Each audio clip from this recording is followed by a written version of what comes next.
Sekali lagi kita bertemu dalam hamparan alam, di mana kita raikan tempat-tempat menarik di Malaysia. Dalam episod ini, Shikin akan bawa anda ke Tanah Nogori. Masuk kandang kambing, mengembek.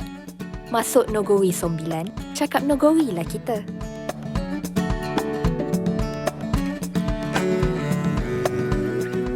Negeri Darul Khusus ini disempadani oleh 4 negeri lain, iaitu Selangor di utara, Pahang di timur, Johor di tenggara dan Melaka di selatan. Selat Melaka di barat menjadi sempadan kelima.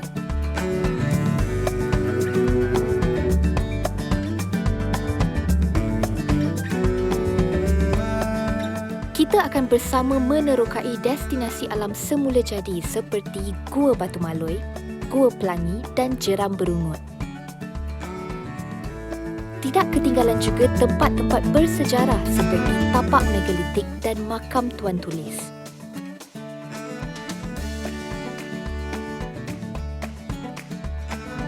Bersedialah untuk satu lagi pengembaraan yang menarik bersama kami.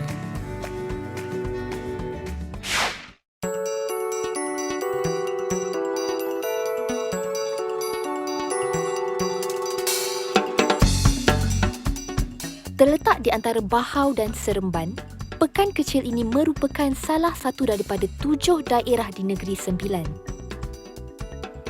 Walaupun cuma pekan kecil, ini ialah pusat pentadbiran daerah yang ketiga terbesar.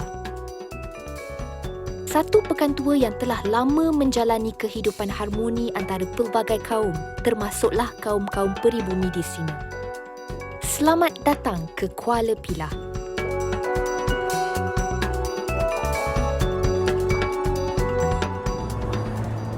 Kuala Pilah merupakan pekan penting di Negeri Sembilan. Ianya terletak 34 km dari Seremban.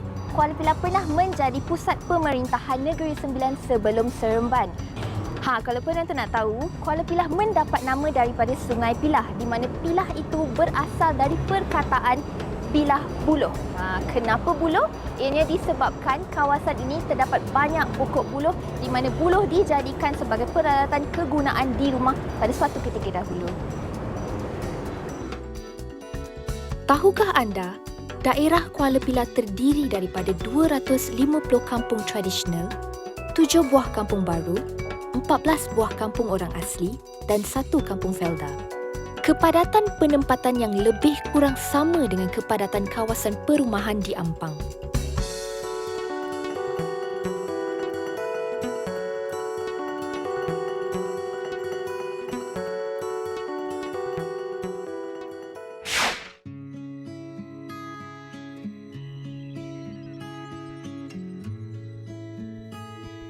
Tanpa berlengah lagi, mari kita ke destinasi yang pertama. Bila kita melalui daerah Kuala Pilah ini, perkara pertama yang kita akan sedari ialah betapa banyaknya tapak-tapak yang mempunyai batu-batu yang dipacakkan ke tanah. Kebanyakan tapak yang mempunyai batu-batu ini merupakan tapak perkuburan orang Islam.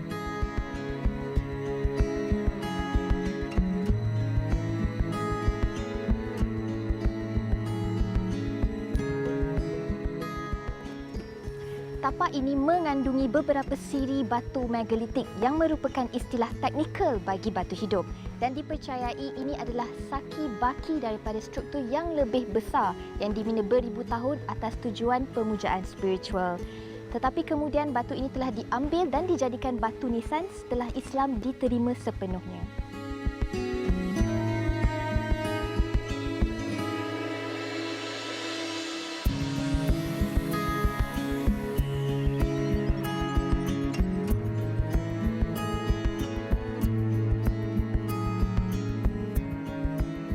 Tidak seperti batu-batu nisan yang biasa kita lihat. Batu-batu ini tidak diukir ataupun dibentuk. Rupanya ada cerita di sebalik batu-batu ini. Secara saintifiknya, ianya hanyalah proses semula jadi, sesuai dengan namanya megalith.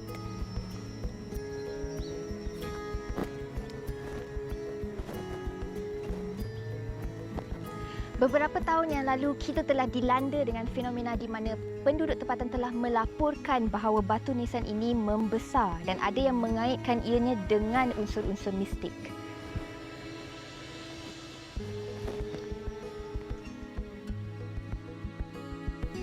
Struktur megalit boleh didapati di seluruh dunia. Yang paling terkenal ialah struktur Stonehenge di England. Adalah dipercayai bahawa batu ini dibawa daripada Indonesia bersama orang Minangkabau ketika mereka berhijrah ke tanah semenanjung. Di sini, mereka membina struktur menggunakan batu yang telah dibawa bersama. Semua ini dipercayai berlaku di zaman sebelum Islam tersebar luas. Apabila mereka memeluk agama Islam, mereka memusnahkan struktur megalit mereka. Cebisan batu daripada struktur itu kemudian dijadikan batu nisan dan mungkin objek-objek lain. Antara mitos dan fakta sains, kita perlu kaji kedua-duanya sekali untuk mendapatkan penjelasan yang lebih kukuh. Pihak muzium masih menyelidik fenomena ini. Namun, setakat ini tapak asal megalit itu masih belum dijumpai.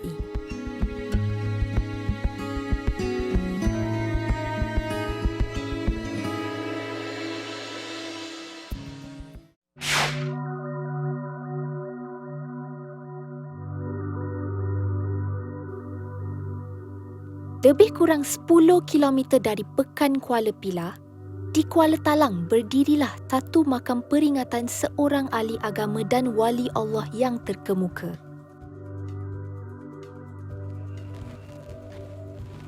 Tuan Tulis merupakan gelaran bagi seorang ulama di Negeri Sembilan yang bernama Tuan Haji Ismail.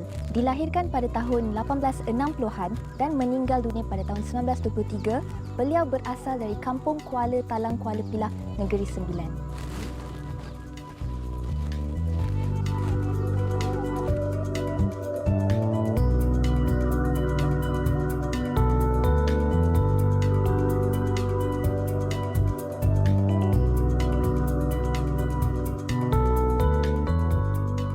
Makam ini dibina di tapak Masjid Tuan Tulis, sempena nama tokoh ini.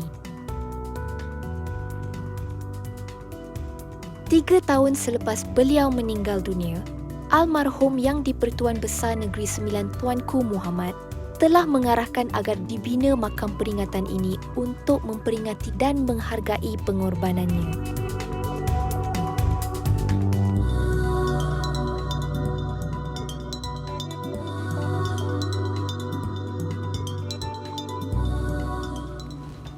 Beliau merupakan seorang anak yang miskin dan mempunyai semangat yang kuat untuk menuntut ilmu agama. Disebabkan kemiskinannya, beliau tidak mampu untuk membeli buku. Oleh itu, beliau meminjam buku dari rakan-rakannya dan menyalin buku itu dengan tangannya sendiri. Selepas perguruannya tamat, beliau tidak berhenti-henti menulis kitab sehinggalah orang kampung menggelarkannya Tuan Tulis.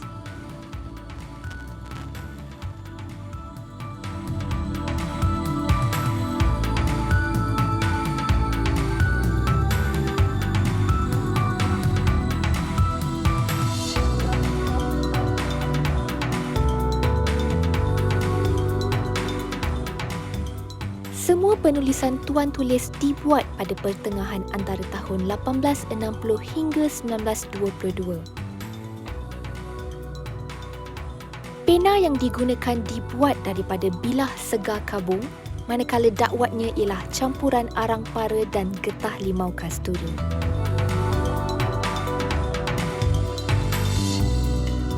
Batu hidup yang mengelilingi makamnya ini seolah-olah menjadi pagar untuk melindunginya. Untuk pedoman kita generasi muda masa kini, Tuan Tulis sentiasa mengingatkan, ilmu itu segalanya. Moga rohnya dicucuri rahmat. Amin.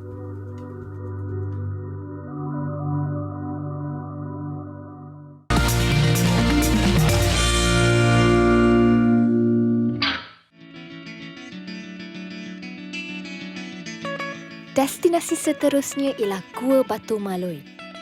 Ia terletak di kawasan lembah di pertengahan dua puncak gunung di penghujung Banjaran Titiwangsa, iaitu Gunung Datuk dan Gunung Tampin.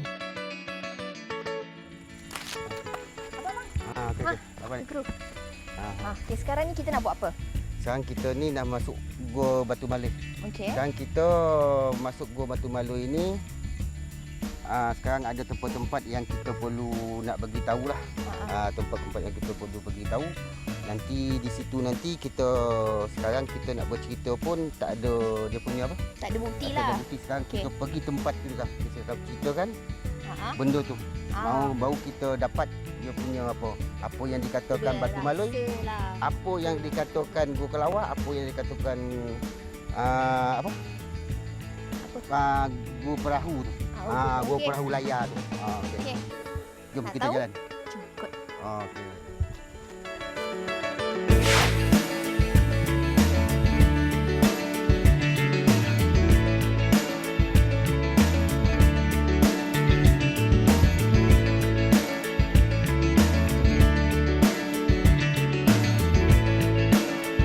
Gua ini unik kerana terbentuk daripada batu-batu yang bergolek dari gunung-gunung berdekatan.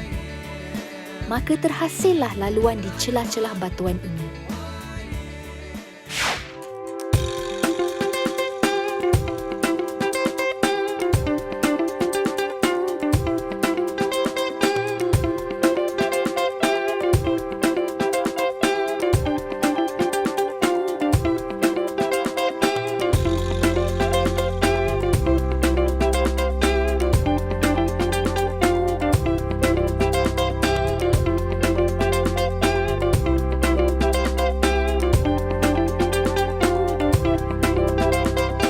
Orang-orang zaman dahulu memuja struktur batu ini.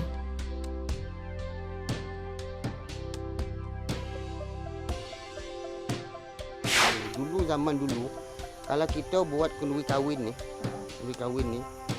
yang dulu kalau orang dia kalau kita tak payah nak beli dengan mangkuk. Dengan mangkuk ni kita minta saja dulu punya orang lah kan.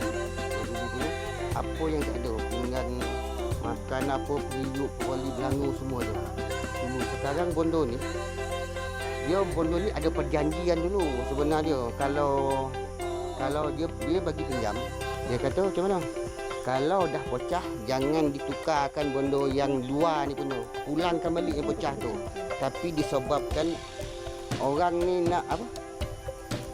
Dia tukarkan balik pinggan yang di luar ni pada dia lah. Masa tu bondo ditutup. Ditutup yang zaman dulu. Itulah punca dia lah. Amalan-amalan khurafat sebegini sudah lama ditinggalkan. Tetapi, cerita-cerita begini mewarnai sejarah kita yang banyak disaluti mitos dan pelbagai kepercayaan. Perjalanannya tidak jauh ke dalam. Kita telah pun sampai ke bahagian luaran gua ini.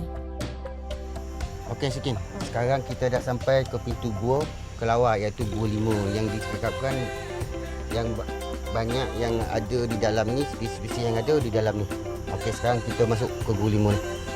Spesies apa tu? Kelawar dia dengan ular dia. Kalau kita nasib-nasib kita jumpalah ular tu kan. Dengan katak dia, dengan ikan. Itulah yang ada di dalam ni. Kalau ada rezeki kan jumpalah benda-benda macam kelawar tu, mungkin kita akan jumpa. Macam ular tu, kemungkinan kalau ada rezeki kita akan jumpa. Dia duduk dekat batu ada lubang tu, memang selalu dia ada situ. Ular yang ular ni dia makan kelawar tu kan. Jom. Kita masuk. Jom. Okey. Jom.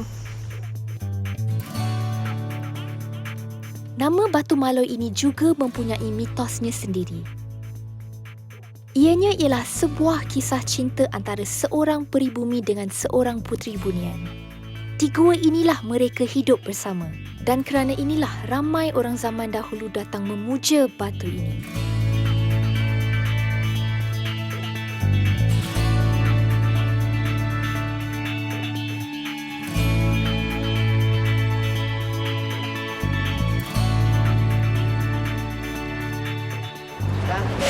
Gua Kelawar. Yang apa dia cakap Gua Kelawar tu, contoh mana tengok berapa banyak Gua Kelawar kan. kelawar. Sini macam spesies ada. Kelawar ada, katak ada. Kalau jumpa katak kan yang kecil sampai ke yang besar. Katak. Kalau ular kan ada ular yang makan kelawar ni. Dia duduk di atas ada batu tu, ada lubang. Ada lubang batu ular tu. Kalau kita berhenti kan kita akan jumpa dia. Ular sawu pun ada dalam ni. Tapi belum pernah dah terjadi. Yang orang ni boleh bersawa belum pernah lagi lah terjadi pada batu bangla ni. Yang ada spesies dalam ini, dalam dua kelawar ni, kelawar, katak, ikan, ikan lagi, ular, spesies yang ada di dalam gelang. Kita di sini yang macam ular tu kita kena berhati-hati lah. Masuklah kan, ada dalam tu tolonglah bersama kita suruh kawan-kawan. Kita nak sampai ke kita, dah sampai ke Gua Kelawar ni, kita terus ke Gua Perahu. Kalau nak pergi lah. Kalau Gua Perahu. Sekarang kita dah pergi ke depan lah, ke depan lagi. Kita lalui sungai ni. Okey, kena.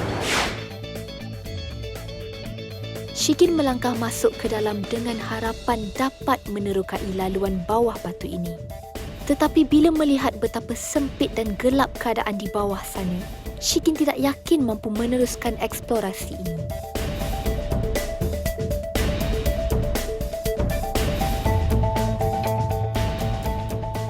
Keadaan di dalam lebih mencabar dari yang disangka.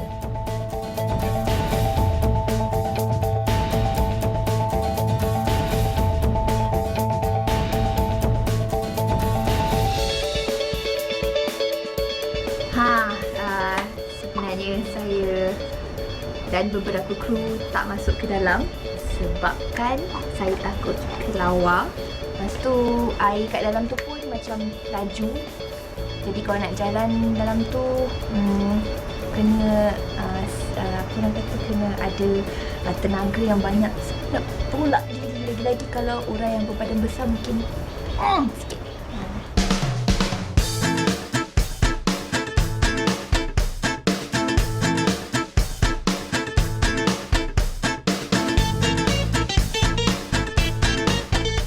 Laluannya yang sempit ditambah lagi dengan arus air yang deras. Bagi pengunjung yang datang, mereka hendaklah berjalan melawan arus ini untuk masuk ke dalam.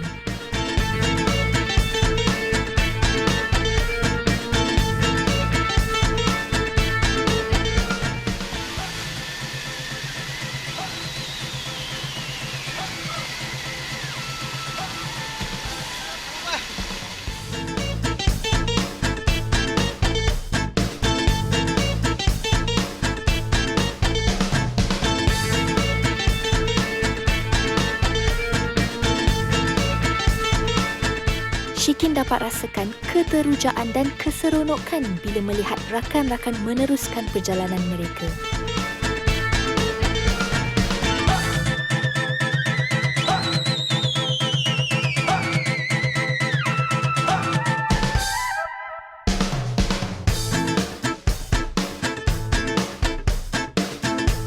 Dan kita nak lalu lagi ada 24 kan, sekarang baru sampai 12.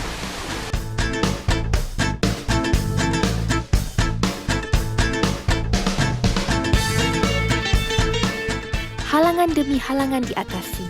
Tawa riang mereka tidak menggambarkan kesukaran eksplorasi ini. Mungkin berada dalam air sejuk ini mengurangkan rasa kesusahan mereka.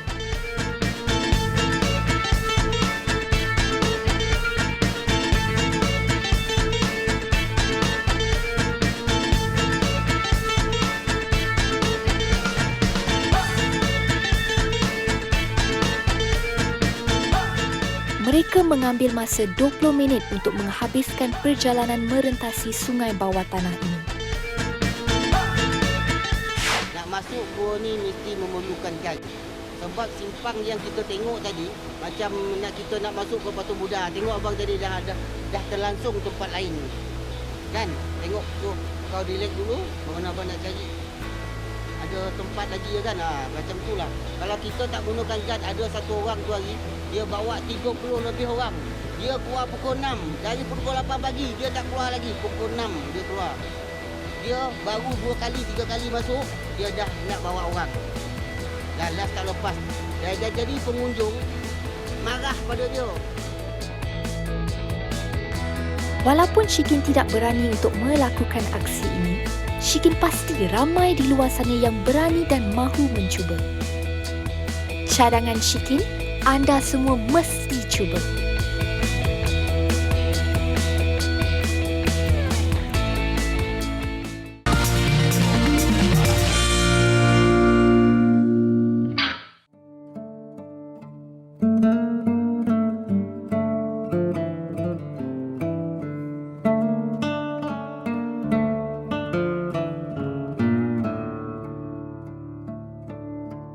Terletak di Kampung Kuala Dulang Jelebu adalah tempat bersemadinya seorang tokoh hebat, iaitu Datuk Menduleka Menteri Akhir Zaman Sultan Jelebu, atau lebih dikenali sebagai Moyang Saleh.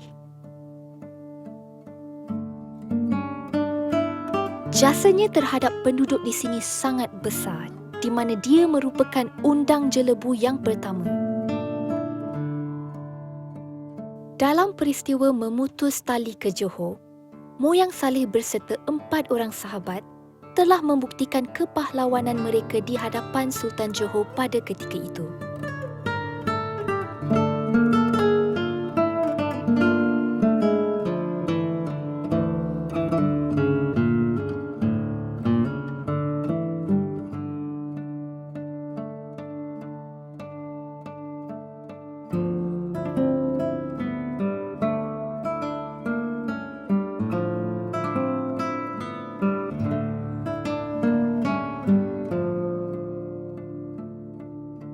Sejak peristiwa itu, daerah Jelebu tidak lagi berada di bawah pengaruh Johor, tetapi mempunyai pemerintahan sendiri.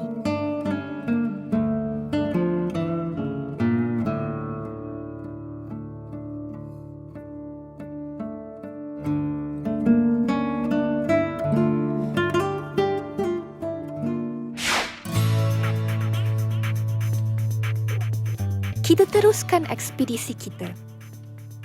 Kali ini, 67 km dari Seremban. Destinasi bersejarah ini terletak di Felda Pasuh 4, Kuala Kelawang.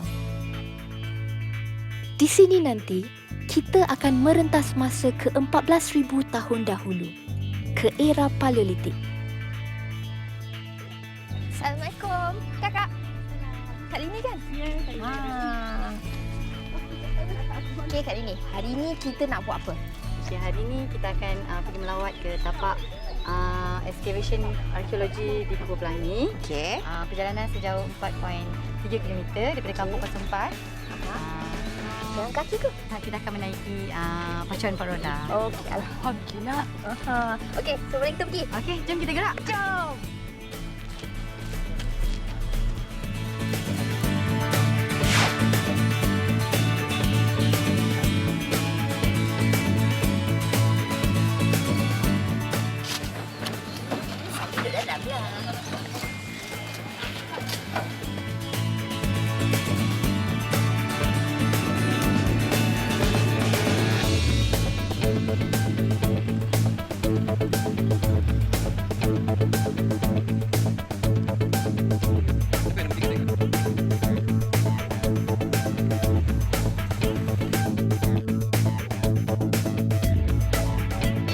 Naik pacuan 4 roda sejauh 4 km melalui ladang-ladang kelapa sawit, inilah pengembaraan.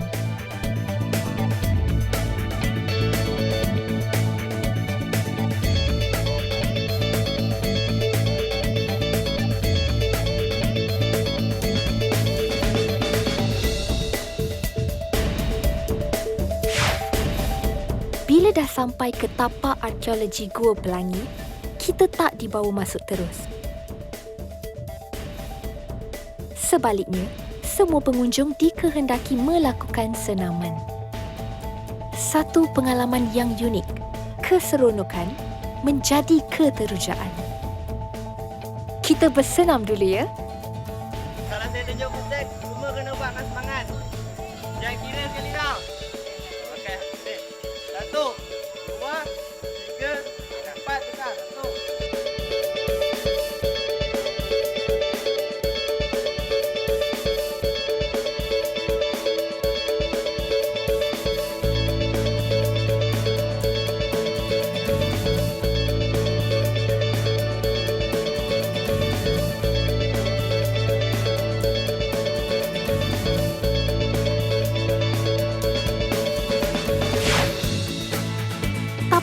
telah ditemui oleh para arkeologi dari Universiti Sains Malaysia pada tahun 2015.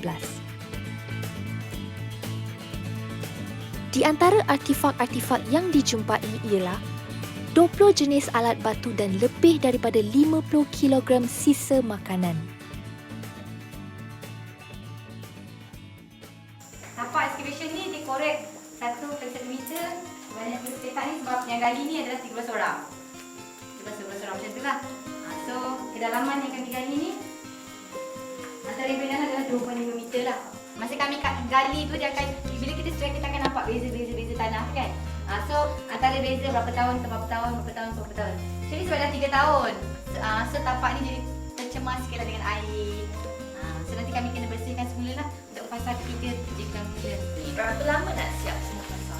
Bergantung kepada keadaan kewangan. Jadi kalau ada dana, kami akan meneruskan. So sekarang ni pun tengah menunggu untuk fasa ketiga. Penemuan di sini sedikit sebanyak merungkai teka-teki tentang pergerakan manusia awal di bumi ini. Okey, usia gua ni lebih kurang 300 juta tahun yang lalu. 300 juta tahun. Agak tua.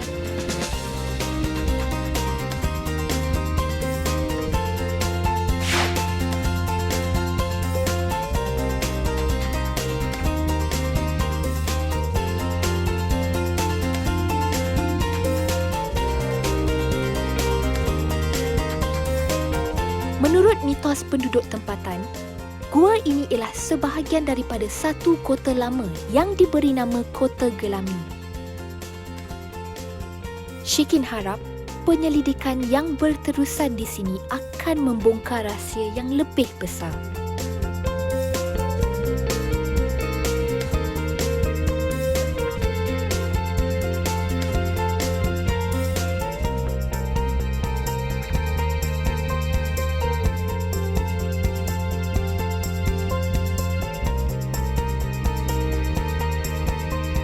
Mana tahu, jika kita ke sini lagi nanti, kita menerokai penemuan Kota Gelami pula.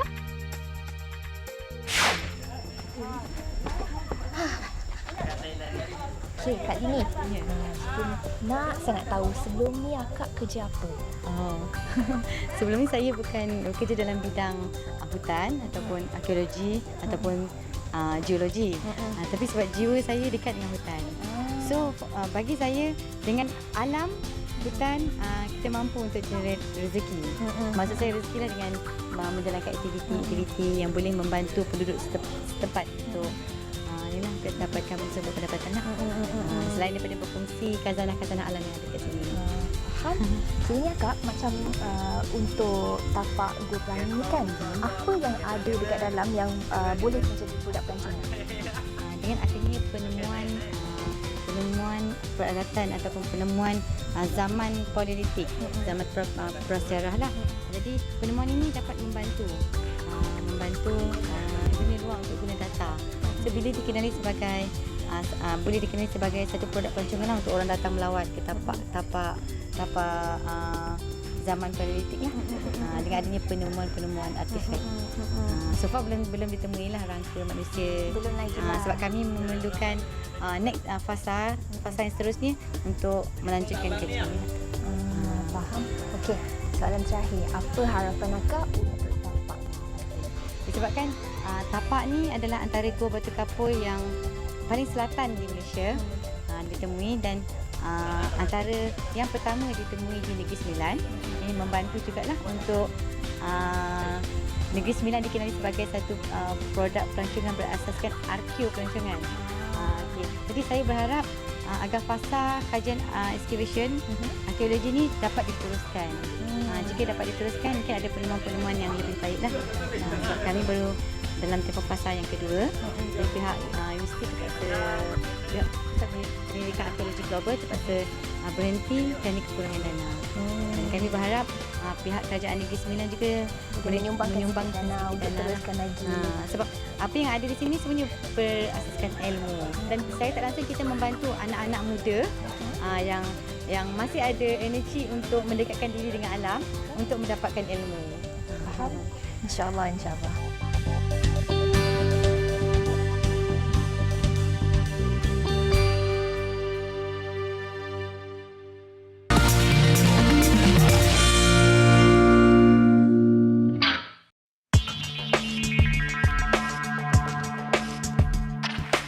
Seterusnya, kita ke Taman Alam Liar Negeri, sebahagian daripada hutan simpan Kenaboi.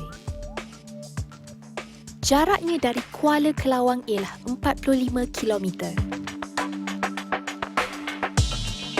Kita di sini untuk ke Jeram Berungut, satu lagi rahsia alam yang kabarnya sungguh cantik dan indah. Cik Kamarul, sebelum kita mulakan perjalanan, boleh tak Cik Kamarul cerita sikit latar belakang Jeram Berungut? Jeram Berungut ni dia jarak dia daripada Taman Alam Liar ni lebih kurang 4 km lah. 4 km. Boleh kita pergi? Boleh. Jom.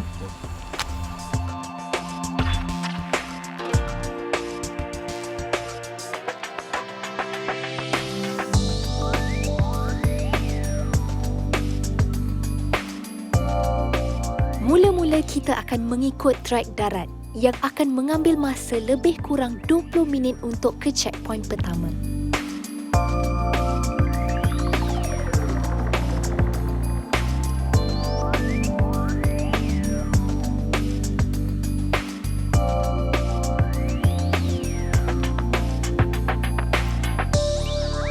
Laluan yang kita ambil dikelilingi hutan tebal.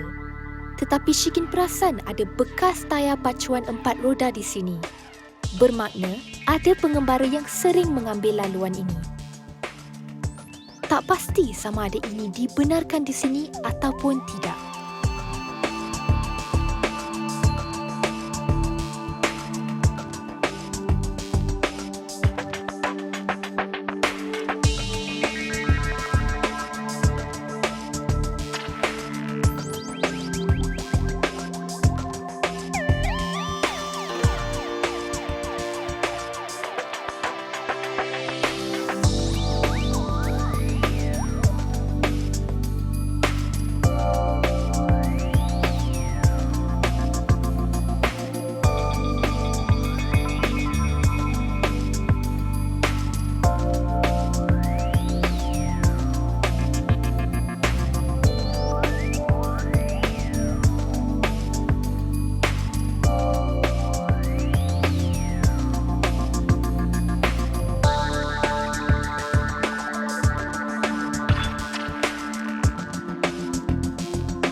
Kita sampai ke poin ni kita akan mengarungi Sungai Kenaboi lah sehingga ke Jeram Berungut lah. Oh, kita dah tak boleh lalu darat dah? Kita darat, kita dah tak boleh. Dah habis dah lah. Dah habis. Kalau daripada poin ni nak sampai ke Jeram Berungut, berapa jauh dan berapa masa yang diambil? Kita dah lebih kurang, kita dah jalan 20 minit. Lebih kurang 8 jam lagi kita sampai ke Jeram Berungut. Jeram Berungut lah. Setengah jam. Okey abang? Okey. Boleh? Boleh. Jom.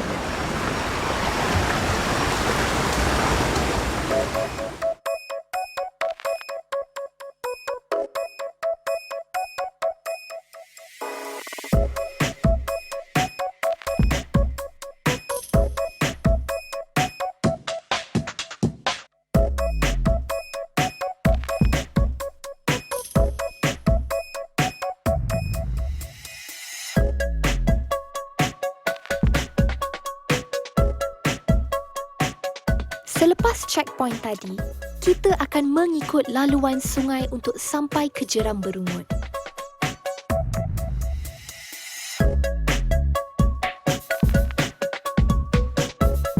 Trekking dalam sungai pula. Seronoknya!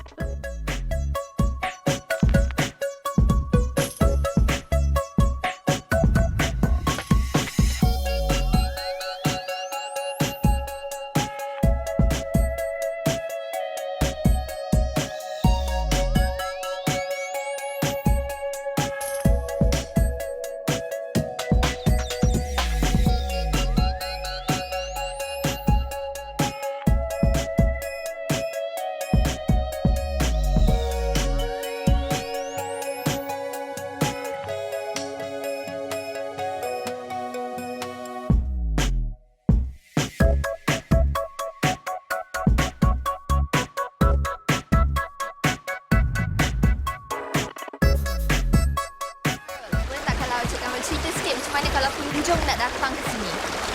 Dia kalau nak datang ke Jeram Berungut ni, pihak ni orang ramai kena buat permohonan lah di sama ada di pihak hutan negeri ataupun di daerah Jelebu. Kerana kita akan keluarkan satu tiket lah, iaitu dipanggil permit lah, permit memasuki hutan simpan. Kerana sekarang kita berada di muka Jeram Berungut lah, muka itu untuk masuk ke Jeram Berungut. Lebih kurang dalam 5 minit lagi kita akan sampai ke Jeram lah. Bila dah sampai di sini, Shikin perasan akan deruan airnya yang deras serta kehijauan sekeliling yang menyegarkan. Sekali lagi Shikin rasa seperti berada di dunia yang lain.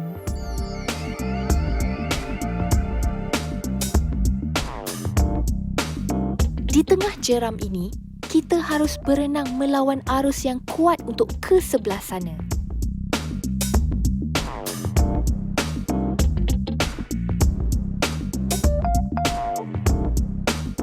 Air di sini agak dalam juga. Mencabar. Bila dah lepas, rasa seronok sangat.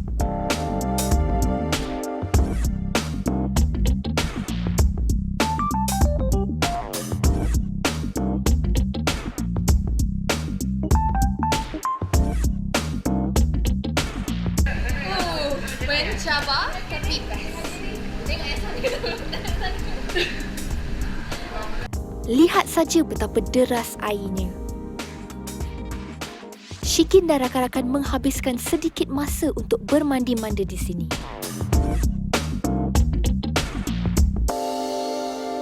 Tidak ramai pengunjung ke sini. Jadi, kita akan rasa seperti Jeram Berungut ini jeram peribadi kita. Jauh dari orang ramai, di tengah-tengah hidupan alam semula jadi yang beribu tahun usianya. Sedang kami asyik menghiburkan diri di tengah-tengah hutan ini, hujan mula turun. Kami pun bergegas pulang, takut dilanda kepala air.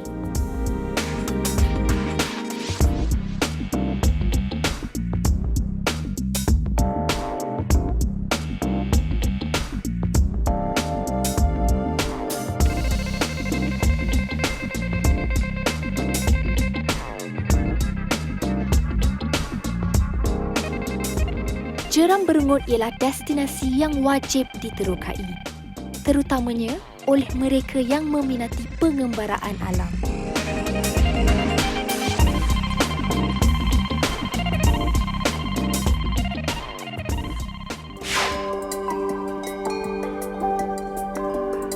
Pengalaman di Negeri Sembilan ini agak lain daripada yang lain. Kuala Pilah dan Kuala Kelawang mempunyai pelbagai destinasi yang menarik. Kebanyakan ekspedisi kita di sini mempunyai elemen-elemen mitos dan cerita rakyat di sebalik sejarahnya yang jelas.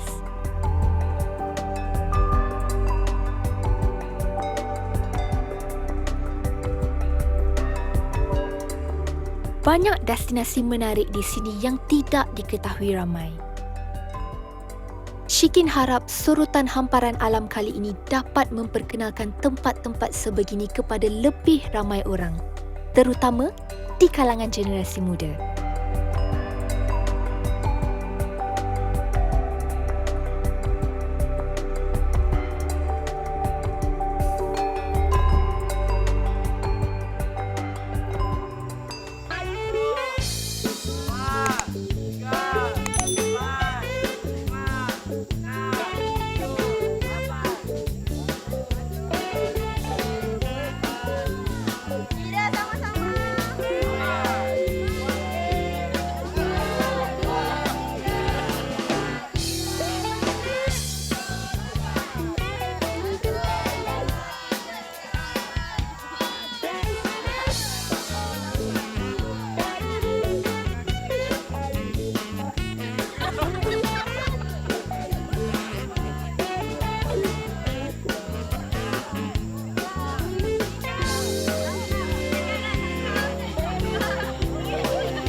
makan tadi ni tanpa